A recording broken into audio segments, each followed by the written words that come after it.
Good morning girls. हम lesson number 2 शुरू कर रहे हैं जो कि सूरदास जी का है। आप सूरदास जी को पहले बहुत क्लास 6 से पढ़ते हुए आ रहे हैं। उनके पद आपको काफी सारे आते भी हैं और काफी आसान है और काफी इम्पोर्टेंट है।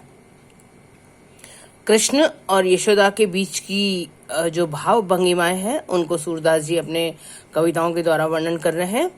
पहला पद है जिसमें वो कह रहे हैं, देखिए, जसोता हरि पालने झुलावे। यशोदा मैया जो है वो हरि को यानी कृष्ण को पालने में झुला रही हैं। हलरावे दुलरावे महलावे। हलरावे यानी हिला रही हैं, दुलरावे यानी दुलार कर रही हैं, बहुत प्यार कर रही हैं। महलावे उनको बार बार हिला रही हैं। करीब करीब सेम है ही शब्द। जोय जोय और हिलाते हुए, उनको प्यार करते हुए, उनको दुलारते हुए, जोय सोय कछु गावे, कुछ न कुछ गा रही हैं। जो भी उनको समझ में आ रहा है वो गाए जा रही हैं। और क्या गा रही हैं? मेरे लाल को आओ निंदरिया, हे नींद की रानी मेरे लाल के पास आओ। आहे काहे न आनी सुलावे, क्यों नहीं आती हो, उन्हें क्यों नहीं सुला रही हो। तू काहे न बेग सी आए, तू क्यों नहीं जल्दी से आती है। तो को कहा न बुलावे, तुम्हें जल्दी से कहना बुला रहा है। कबहू पलय हरि मूंद लेत हवे। कभी कभी तो हरि यानी कृष्ण जो है वो मूंद लेते हैं, आंख बंद कर लेते हैं, अपनी आंखें कभी तो बंद कर लेते हैं। कबहू अधर फरकाए, और कभी वो अपने होठों को फड़काते हैं, होठों को हिलाते हैं। सोवत जान मौन रहे। सोवत जान वो सो गए हैं, मौन रहे वो चुप हो जाती हैं, चुप रह जाती हैं। और कर कर सैन बताए, सैन यानी इशारे कर करके और लोगों को भी बता रही हैं कि वो चुप रहो, कृष्ण सो गए हैं। यही अंतर अकुलाए उठे हरि। और इसी बीच में जब वो इशारे कर रही हैं दूसरों को, इस अंतर में यानी इस बीच में अकुलाते हुए यानी इठलाते हुए यानी हड़बड़ाते हुए हरि कृष्ण जो है वो उठ जाते हैं, अकुला जाते हैं यानी हिलने लग जाते हैं, थोड़े इटला जाते हैं। जसुमती मधुरे गावे। फिर जो है यशोदा जो है वो फिर गाना शुरू कर देती हैं। जो सुख सूर अमर मुनि दुर्लभ।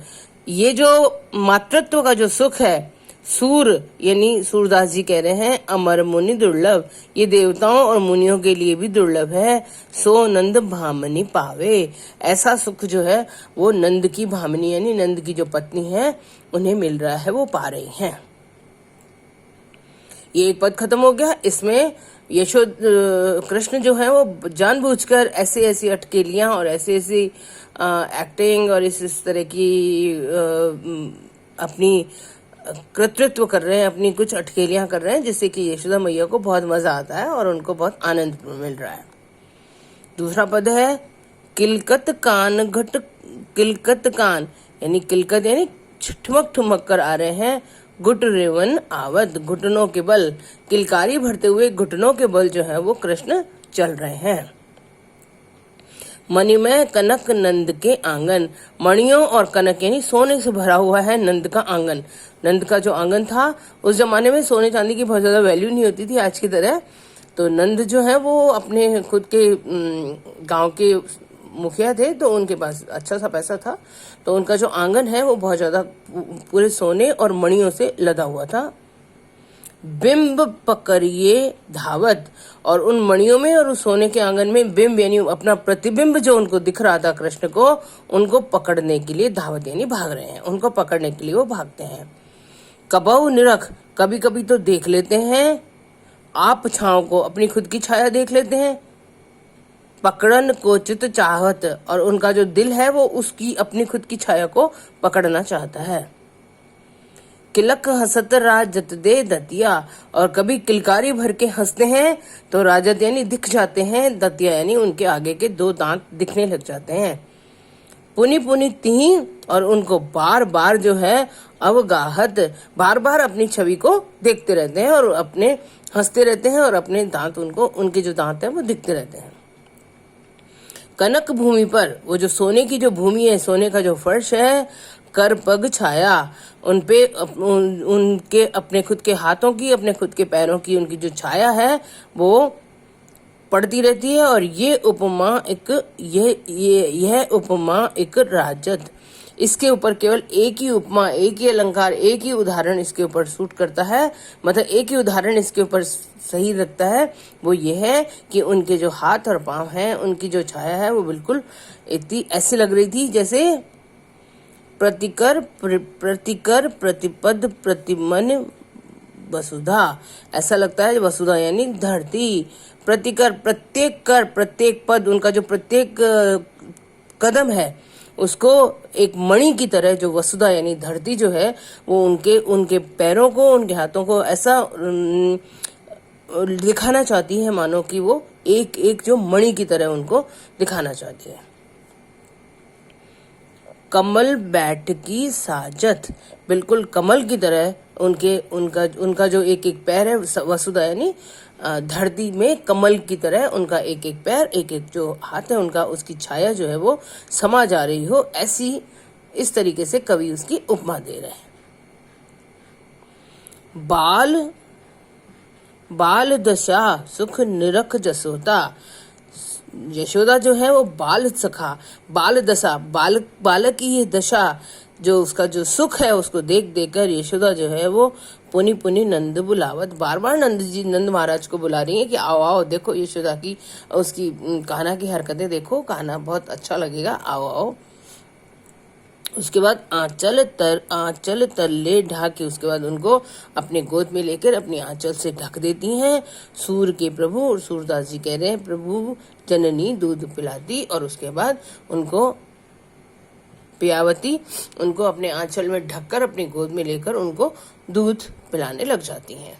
इस तरीके से यशोदा जो है उनके ठुमक ठुमक कर चलने को, उनकी किलकारियां भरने को, उनके छोटे छोटे आगे के जो दांत दिख रहे हैं उन सबको बहुत अच्छे से उनका आनंद उठा रही हैं।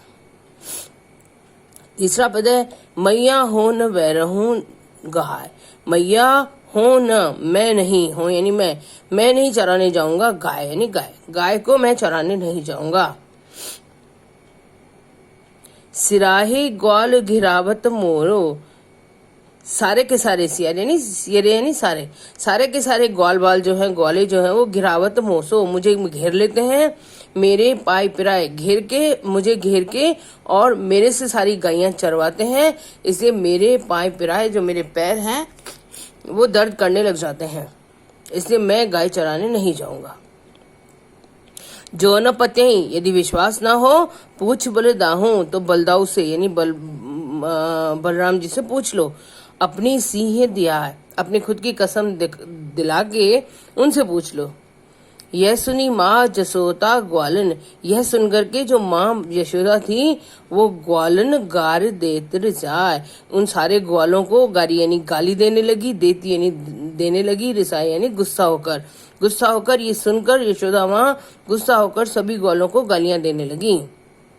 मैं पठवती, मैं तो भेजती हूँ अपने लड़के को, अपने बेटे को, अपने लड़के को भेजती हूँ, आवे मन बहराए, ताकि वो जाए तो अपना मन बहलाकर वापस आए। सूर श्याम मेरो अति बालक, सूरदास जी कह रहे हैं कि यशोदा मैया कह रही है श्याम मेरो अति बालक, मेरा तो जो बेटा है वो तो इतना भोला, मेरा इतना बहुत ही ज्यादा सीधा मेरा बालक है। मारत ताई दीर्घा है, और मारत का मतलब वैसे मारना तो नहीं होता, यहाँ मारत का मतलब उसको परेशान कर देते हैं, उसको चला चला के पैदल चला कर उसे परेशान कर देते हैं उसको। इसलिए ये जो ग्वाले हैं, जो इसके जो मित्र हैं सारे, वो बहुत ही ज्यादा दुष्ट हैं और वो उनको गालियां देने लग जाती हैं। इन तीनों ही पदों में आप महसूस कर रहे होंगे कि यशोदा कृष्ण के प्रति बहुत ज्यादा आसक्त है, कृष्ण की छोटी से छोटी बात उन्हें बहुत पसंद आ रही है, इसलिए वो जब आके कहते हैं, जबकि एक्चुअली वो लोग उनको ग्वाले जो हैं वो उनको बहुत प्यार करते थे कृष्ण को, उनको कोई पैदल वैदल चला के उनको परेशान नहीं करते थे, लेकिन वो तो झूठ मूठ आके अपनी माँ को बताते हैं, तो उनकी माँ भी बहुत ज्यादा गालियां देने लग जाती हैं, और ये सोच सोच के कृष्ण को भी बहुत मजा आ रहा है। ठीक है, तो मैं इसके क्वेश्चन आंसर्स डाल रही हूँ व्हाट्सएप पे, आप इनको देख लीजिए। पर जो व्याख्या है वो मैं लिख करके कल, और मैं 1 या 2 व्याख्या जो इम्पोर्टेंट है वो मैं डालूंगी, और फिर बाकी मैं आपको गाइड कर दूंगी, आप लिख लीजिएगा। व्याख्या बहुत इंपॉर्टेंट है, मैं आपको पहले भी बता चुकी हूँ, तो वो मैं व्हाट्सएप पे डाल रही हूँ। व्याख्या मत करिएगा, व्याख्या वाले क्वेश्चन मत करिएगा, वो आप मंडे को करिएगा, मैं कल लिख करके आपको डाल दूंगी। ठीक है, घर पे रहिए, अपने आप को कोरोना से बचाइए, स्वस्थ रहिए। धन्यवाद।